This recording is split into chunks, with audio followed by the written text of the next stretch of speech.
All right, so you ready to jump into this? Always up for a good deep dive, yeah. Today, it's Freemasonry. Okay. Centuries of history, rituals, symbols, secrets. Yeah, it's a lot, right? You almost don't know where to start with them. You almost don't.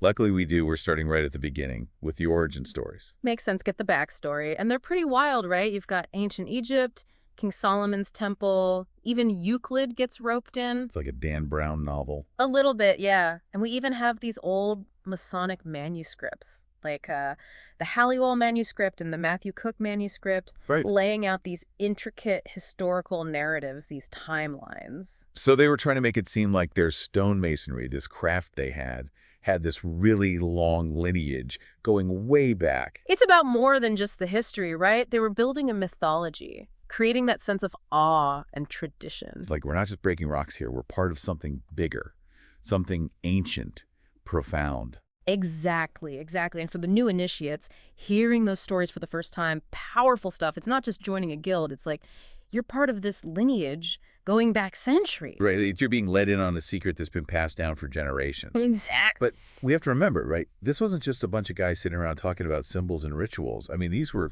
skilled laborers. Oh, absolutely, yeah. Cathedrals, castles. They built some of the most impressive structures that are, still standing today. And the term Freemason itself, it meant something different back then, right? Yeah, it referred to these highly skilled craftsmen. They worked with freestone, which is a type of stone that let them do a lot more intricate carving. They were in high demand. So how did we get from these operative lodges of stonemasons to what we have today, where they started to accept people who weren't really like in the building trade? Was it like a PR thing? I think it was a bit more complicated than that. See, at that time, the role of the architect was kind of changing. Yeah. Architects, they were becoming more distinct from like the master masons. I see. They started joining the lodges, bringing their own education and influence with them. Yeah, and probably bankrolling some of their projects. Probably helped, right. But also, think about it. Lodges need funding, right? Yeah. And accepting these wealthy patrons, that's financial support, potential protection, and those all important connections. It's a win-win. They get the support and the status, and the accepted members get to be a part of this exclusive fraternity with its rituals and traditions. Right. But this shift, it wasn't all smooth sailing, right? We've got to talk about the whole moderns versus ancients thing. Yeah, because what's a good brotherhood without a little rivalry, right? But in all seriousness, that first Grand Lodge in London in 1717, that really shook things up. It wasn't this big unifying thing. Created more division than it solved. In a way, yeah. You start to see these different interpretations and approaches to the Masonic traditions. Okay. And this all plays out in their writings, too. So you've got James Anderson. He publishes his Constitutions in 1723, trying to establish a framework for this new Grand Lodge system. And then Lawrence Dermott comes along. Yeah. And he is not afraid of a little controversy. Not at all. Not at all. His Ahim and Rezon, he's using satire to critique the moderns, saying they've strayed too far from tradition. Dermott was a sharp guy. His writing, it wasn't just funny, it was really influential, especially with the Ancients' Grand Lodge and their rituals. Okay, so now we've got two competing visions of what Freemasonry should be, playing out in lodges and publications. But this is all happening in England. Meanwhile, across the pond, those Masonic ideas are making their way to America. It's like those Masonic ideas crossed the Atlantic with the colonists, right? Yeah, it's like they brought those ideas with them, and then, things got interesting. Because it's not like they could just send an email back to England and get new rituals or anything. No, not exactly. Back then, communication could take months. So these early lodges, a lot of them formed by military men and colonists, they had to figure things out on their own. Makes sense. But they were still trying to stay true to those Masonic principles, Right, so they're trying to balance, tradition with this new world, new experiences. Yeah, it was a unique time for sure. And we can't talk about early American Freemasonry without mentioning Benjamin Franklin, right? Oh, absolutely not. He was a Freemason. Did you know that? I did, yeah. And it says a lot, I think, about how influential Freemasonry was becoming. Yeah, if you were someone in colonial society, you wanted to be a Freemason. Okay, so we've got these lodges popping up. But this wasn't just a social club for the elite, right? I mean, this is where the story of Prince Hall comes in. Right, and African Lodge #1. Exactly, because Prince Hall was a freeborn African-American, right? He was. And he was initiated into a lodge that was attached to a British Army regiment. Yeah, in 1775. Can you imagine that? Finding that sense of brotherhood in a time when Racial segregation was just the norm. It's honestly kind of amazing when you think about it. It really is. And it speaks to that idealistic core of Freemasonry, that striving for equality and brotherhood.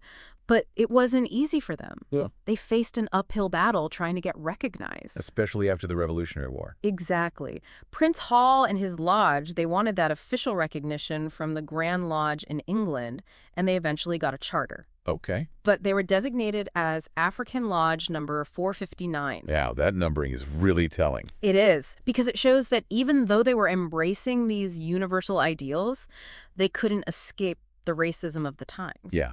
Even in these organizations that are built on like equality and brotherhood, they still had to deal with that tension. They did. They did. So we see that tension play out in America.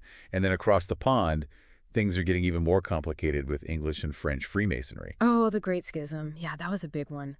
Because it really gets to the heart of what Freemasonry is. Right. What are the core tenets? Are they set in stone or can they be interpreted differently? Right. And the Grand Orient de France, they really shook things up. How so? They got rid of the requirement for members to believe in a supreme being. Wow. Okay. That's a big change. It was. They wanted a more secular approach, emphasizing reason and morality. And how did the Grand Lodge in England feel about that? Not great. They saw it as a betrayal of the ancient landmarks of Freemasonry. So that's where the schism happens. That's it. They break ties. And that division, it's still around today. It's fascinating, isn't it? Because we see that tension between tradition and progress, playing out over and over. Yeah, it's a constant thread in Masonic history. It makes you wonder how they're navigating all of that today in the 21st century. Right, because there are still challenges. Okay, but before we get to modern Freemasonry, we have to talk about the higher degrees. Ah, yes, the mysteries within the mysteries. Because so far we've just been scratching the surface, right? We have. There's a whole other layer to Freemasonry with these additional degrees. And the most intriguing one, at least to me, is the Royal Arch chapter. A lot of people say it's the oldest and most universal of these extra degrees. But it's shrouded in so much secrecy. It's true. All right, let's talk Royal Arch chapter, like the Masonic version of finding a secret level in a video game, right? I like that, yeah. But it's not about, moving up a ladder, Not about prestige. No, it's about, taking those core Masonic principles and deepening your understanding, exploring those symbols and teachings in a new light. Okay, so it's more about enriching the journey. But come on, there's got to be some mystery to it. Ooh, I can't give away too much. But think of it as a rediscovery of lost knowledge, completing a symbolic journey. Cryptic. I like it. Yeah. It makes you think about why the Royal Arch caused such a stir back when they were trying to unify the moderns and the ancients. Right. It all goes back to those different views on what Freemasonry is. Remember that whole thing in the Articles of Union about there being only 3 degrees of pure ancient masonry? Yeah, they basically had to make a special exception for the Royal Arch. Exactly. And that shows you how important this degree was to both sides, even though they disagreed on where it fit. Fascinating. So we've covered a lot of ground here, from ancient origins to secret rituals to internal rivalries. But I think we got to talk about Freemasonry today in the 21st century. It's a different world now than it was a few hundred years ago, that's for sure. Right. I mean, they face conspiracy theories, mistrust, even outright persecution. It's the other side of that coin, right? The secrecy and the influence that makes it so intriguing, it also makes it a target. And I mean, we're not just talking about those internet theories about, controlling the world. Freemasons have been persecuted throughout history. They have, especially in the 20th century with those totalitarian regimes. They saw Freemasonry as a threat. Because of those ideas of free thought and brotherhood? Yeah, they were seen as dangerous ideas. Wow. So after all of that, where does Freemasonry stand today?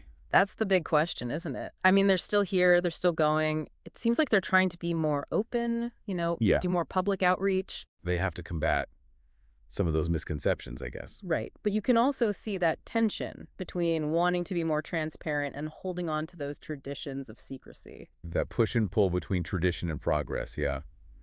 It's something we've seen throughout Freemasonry's history, and it's still playing out today. It is. It'll be interesting to see where they go from here. Well, there you have it.